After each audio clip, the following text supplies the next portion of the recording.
As 7 taças da ira de Deus. Um tema que desperta temor, mistério e esperança. Elas são mencionadas nos capítulos 15 e 16 do Apocalipse e têm gerado muitas discussões ao longo dos séculos. Afinal, o que elas significam?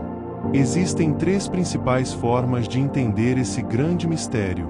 A primeira interpretação, menos conhecida, sugere que essas taças falam do passado, anunciando o castigo e a queda do poderoso Império Romano. Para aqueles que defendem essa visão, o Apocalipse já se cumpriu naquela época, trazendo juízo sobre os inimigos do povo de Deus. A segunda interpretação é a mais popular entre os cristãos e nos leva diretamente para o futuro.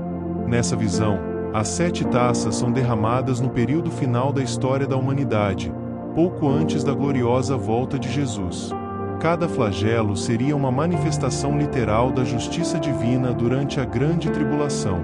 Para muitos, esse tempo virá logo após o arrebatamento da Igreja, preparando o cenário para o retorno triunfal de Cristo. E por fim, há uma terceira visão, que nos faz olhar para toda a história da humanidade. Segundo essa interpretação, as 7 taças representam o juízo de Deus sendo derramado ao longo dos tempos, desde a primeira vinda de Jesus até o dia em que ele voltará para buscar seu povo. Aqui, o Apocalipse não fala apenas de um único momento, mas de um processo contínuo, revelando o avanço do plano de Deus até o grande dia final. Independentemente de qual interpretação se aproxime mais da verdade, uma coisa é certa: Deus é soberano, e sua justiça será plenamente estabelecida.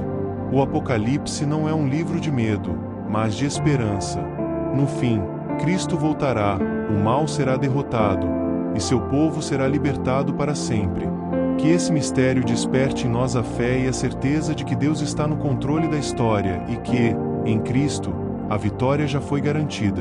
Nesta sessão, João tem uma visão impactante. 7 anjos seguram as 7 taças da ira de Deus. Aqui, vemos um momento decisivo na justiça divina. Mesmo diante dos juízos de Deus, a humanidade continua endurecida, rebelde e cheia de blasfêmias. O coração do homem, muitas vezes, resiste até o último instante. Ao longo da história, Deus sempre enviou alertas.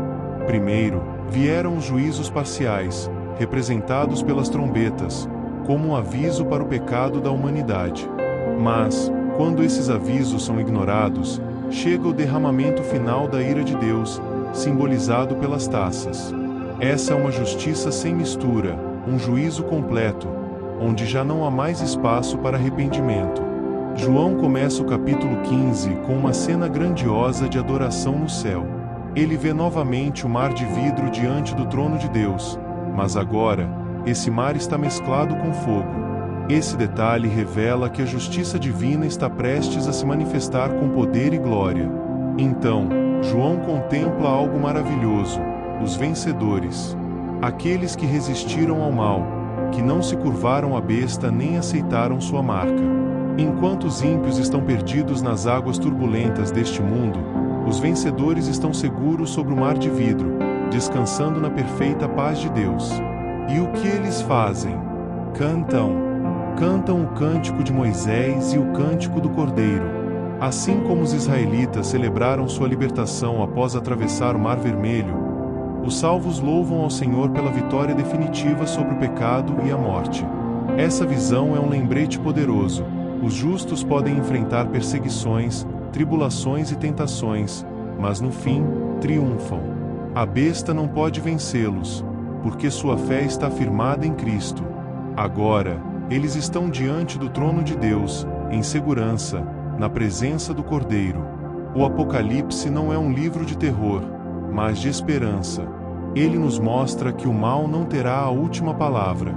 Deus é justo, Cristo reina, e aqueles que permanecem fiéis desfrutarão da vitória eterna ao lado dele. O cântico entoado pelos vencedores é muito importante para a sequência da narrativa bíblica. Note a frase: justos e verdadeiros são os teus caminhos. Isso é como um aviso de que nada do que será registrado por João será injusto. Os flagelos da ira de Deus mostrados a João refletem a sua justiça, são verdadeiros e corretos. O versículo 4 começa com uma pergunta muito interessante: quem não temerá e não glorificará o teu nome, ó Senhor? Em outras palavras, será que existe alguém louco bastante de mesmo diante de toda a grandeza de Deus, diante do furor do seu juízo, não lhe render glória? Mais à frente o capítulo 16 nos responderá. João enfatiza que as taças portadas pelos 7 anjos são os últimos 7 flagelos da cólera de Deus, ou seja, com o derramamento dessas taças consuma-se a ira de Deus sobre o mundo. Como em todo o livro do Apocalipse, nessa seção também há um uso muito grande de referências a textos do Antigo Testamento. Além do cântico de Moisés que já vimos, as próprias taças se assemelham bastante com algumas pragas que castigaram o Egito. O mesmo podemos dizer da descrição da abertura do tabernáculo do testemunho. Aqui há uma referência ao santuário que continha a Arca da Aliança que guardava em seu interior o testemunho, ou seja, as tábuas da lei. Era o lugar da habitação de Deus com seu povo. A abertura do tabernáculo nos mostra que a ira a ser revelada é a ira do próprio Deus. O santuário aqui é o céu, a morada de Deus. Os 7 anjos da visão saíram do santuário, ou seja, procederam da presença de Deus. Eles estão vestidos com vestes semelhantes aos sacerdotes. No Antigo Testamento, os sacerdotes eram uma espécie de intermediários entre Deus e os homens. Isso significa que esses anjos são representantes da ira do próprio Deus. O santuário então foi tomado de fumaça, e ninguém podia entrar nele até que se cumprissem os 7 flagelos dos 7 anjos. Isso também nos faz lembrar de passagens do Antigo Testamento onde a glória de Deus tomava o tabernáculo-templo, de modo que ninguém podia entrar. Isso significa que no derramamento das taças não há mais possibilidade de arrependimento, não há mais possibilidade de intercessão. A ira de Deus está sendo manifestada e ele não irá parar até que seus propósitos sejam alcançados. Aqui, o santuário está bloqueado, ou seja, o Deus irado tornou inacessível suas ternas misericórdias. Entre os versículos 5 e 8 do capítulo 15, temos a preparação das 7 taças que serão derramadas. É interessante notar a profunda ligação que há nessa narrativa com a descrição das 7 trombetas nos capítulos 8 a 11 do Apocalipse. Mais uma vez é importante salientar a organização paralela e progressiva do livro do Apocalipse. Com isso, devemos compreender que as 7 taças referem-se ao período de tempo que vai da primeira à segunda vinda de Cristo. As sessões do Apocalipse ocorrem paralelamente, e não sequencialmente. Por exemplo, as taças não sucedem cronologicamente às trombetas, mas se encaixam, se completam, de modo que conforme vamos avançando na narrativa do livro, percebemos que as cenas vão ficando cada vez mais claras e completas. O juízo de Deus vai se revelando de um modo paralelo e progressivo no livro do Apocalipse. A diferença entre as trombetas e as taças, basicamente é que as trombetas advertem os homens acerca do juízo de Deus, e as taças consumam a sua cólera. As trombetas representam um juízo parcial, enquanto as taças mostram um juízo total. Para entender essa ideia de juízo parcial e juízo total, basta notar que, apesar de serem paralelas, as sessões são progressivas. Nas trombetas a destruição atinge apenas 1/3 da terra, do mar, dos rios, do sol e dos homens. Já nas taças a destruição atinge a totalidade, ou seja, os flagelos destroem tudo. Também é interessante notar a inversão que há entre as trombetas e as taças. De 7 trombetas, 4 se referem aos elementos naturais e 3 aos homens. Nas taças, 4 se referem ao homem e apenas 3 aos elementos naturais. Isso claramente mostra a intensificação do juízo de Deus que está sendo revelado na profecia. Se com as trombetas há o juízo acompanhado do convite ao arrependimento, com as taças não há oportunidade mais para se arrepender. As 7 taças mostram a ira de Deus sem mistura de misericórdia. Tanto as taças como as trombetas terminam com uma cena do juízo final. Nas trombetas temos a descrição da colheita do trigo e os ímpios sendo esmagados no lagar da ira de Deus. Em Apocalipse 16 temos o relato do derramamento das 7 taças da ira de Deus. Primeiramente, devemos entender que, seguindo a característica literária do Apocalipse, Os 7 flagelos não devem ser interpretados literalmente, mas como uma referência à situação dos ímpios diante do juízo.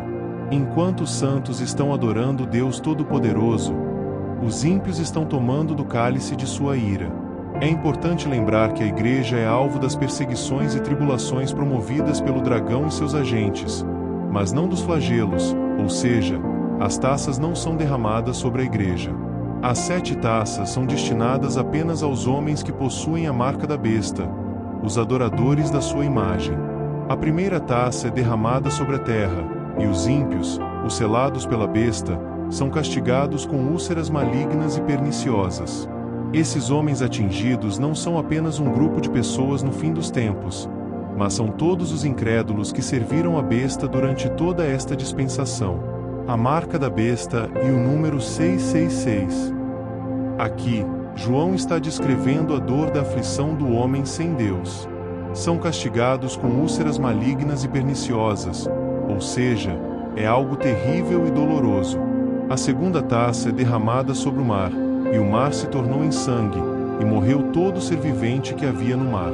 Se nas trombetas apenas 1/3 do mar foi atingido, aqui o mar é atingido por completo. Essa descrição é um símbolo do colapso da natureza diante do juízo de Deus.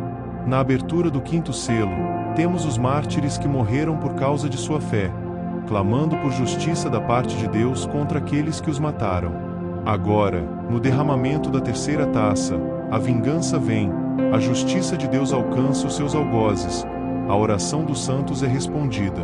Por isso que no versículo 7, João ouviu uma voz que dizia: na verdade, ó Senhor Deus Todo-Poderoso, verdadeiros e justos são os teus juízos. Saiba mais sobre a abertura dos selos lendo o texto, os 7 selos em Apocalipse. A 5ª taça foi derramada no trono da besta, e os homens remordiam a língua por causa da dor que sentiam. O trono da besta é o centro do governo anticristão. Esses versículos nos fazem lembrar da oração do profeta Abacuque, quando ele se recordou do Êxodo e de como Deus livrou seu povo do domínio de Faraó. Então Abacuque orou dizendo que quando o Senhor sai para livrar o seu povo, ele fere a cabeça da casa do ímpio. Quando a sede do poder da besta é atacada, o sistema humano entra em colapso, e os homens incrédulos se desesperam, são tomados de angústias e mordem a língua de tanta dor. Perceba a conexão entre os flagelos. Aqui, no 5º flagelo, os homens sentem a dor das úlceras do primeiro flagelo. Aqui, João até parece descrever a história da queda de cada grande império que já existiu. O sistema humano, que governa sob a influência dos poderes satânicos, e de certa forma, até parece invencível, cai de forma patética quando o cálice da ira de Deus é derramado. Entretanto, mais uma vez podemos ver que os seguidores da besta blasfemam contra Deus, ao invés de se arrependerem de suas obras malignas. Eles mordem a língua de dor, mas encontram forças para declararem que são inimigos de Deus. A 6ª taça descreve o Armagedon, o ajuntamento das forças malignas para pelejarem contra o Cordeiro e sua igreja. Mais uma vez João parece ter em mente uma passagem do Antigo Testamento. Trata-se do livro de Juízes, capítulos 4 e 5, quando o povo de Israel estava em grande sofrimento, oprimidos pelo exército do rei Jabim liderado por Sísera. Os israelitas não podiam fazer absolutamente nada, a não ser se esconderem de medo. O exército inimigo era devastador. Então Deus, através de Débora, avisa que entregaria o inimigo nas mãos do povo de Israel. A batalha foi travada em Megido, e o inimigo do povo de Deus foi esmagado, de modo que foi o próprio Senhor quem os derrotou. O significado mais aceito para a palavra Armagedon é o montanha de Megido, derivado da junção entre o hebraico Har, montanha, e o grego Magedon, Megido. Dessa forma, fica fácil entender que o Armagedon é o símbolo de toda a batalha na qual o povo de Deus está sendo oprimido frente ao grande poder do inimigo, e o próprio Deus, de repente, revela seu poder e derrota os opressores de seu povo. O apóstolo João viu 3 espíritos imundos sair da boca do dragão, da boca da besta e da boca do falso profeta. Esses espíritos eram semelhantes a rãs, referindo-se a seu caráter repugnante, asqueroso e abominável. Isso significa que os poderes desse mundo e a falsa religião agem sob as ideias e a inspiração do maligno. São planos, projetos, métodos e empreendimentos postos em ação contra a Igreja. É claro que esse tipo de situação acontece em diferentes momentos da história, mas aqui há uma referência ainda mais profunda e específica. A sexta taça descreve o momento final de perseguição do dragão e seus agentes contra a Igreja de Cristo. É o momento da batalha final, da grande tribulação, dos dias que, se não fossem abreviados, a Igreja não suportaria. Esse é o momento em que Cristo aparecerá, como um ladrão de noite, para livrar o seu povo e destruir o anticristo com o sopro de sua boca. A sétima taça sucede naturalmente à sexta. Se a sexta taça refere-se, principalmente, à segunda vinda de Cristo, a sétima taça é a descrição detalhada da cena do juízo. É o momento de maior terror da história da humanidade. É o momento do juízo final. João ouviu uma voz saindo do santuário dizendo: "Feito está." Essa era a voz do próprio Deus anunciando que chegou o momento da exposição final e completa de sua ira. O mundo então recebe a taça final do vinho do furor de sua cólera. João então descreve a destruição do mundo, a grande Babilônia é despedaçada, o império do anticristo é destruído, todas as cidades e nações são arruinadas, todas as ilhas fogem, os montes não são encontrados e pedras desabam do céu. Tudo isso representa o terror do dia do juízo de Deus para o iníquo. A sétima taça é a conexão onde finda-se o tempo e a história e inicia-se a eternidade, onde extinguem-se os céus e a terra, e surgem novos céus e nova terra. Essa é a história das 7 taças do Apocalipse. Se você gostou, deixa seu like. Compartilhe com mais pessoas essa mensagem. Não se esqueça de se inscrever em nosso canal. Agora vamos fazer uma oração. Senhor Todo-Poderoso, Tu que és justo em teus juízos e misericordioso em tua graça, diante de ti nos colocamos, reconhecendo tua soberania sobre todas as coisas. As 7 taças da tua ira foram reveladas para que o mundo conhecesse tua justiça, mas também para que os corações se voltassem ao arrependimento. Concede-nos, ó Pai, um espírito humilde, para que possamos discernir os tempos e buscar tua face antes que seja tarde. Derrama sobre nós não a taça da tua ira, mas a taça da tua misericórdia e do teu amor. Livra-nos das trevas e das pragas do pecado. Purifica-nos para que sejamos dignos de habitar em tua presença. Que tua luz resplandeça sobre os que temem teu nome, e que possamos ser encontrados fiéis no dia da tua justiça. Pois teu reino é eterno, tua glória é imutável, e tua vontade se cumprirá nos céus e na terra. Amém.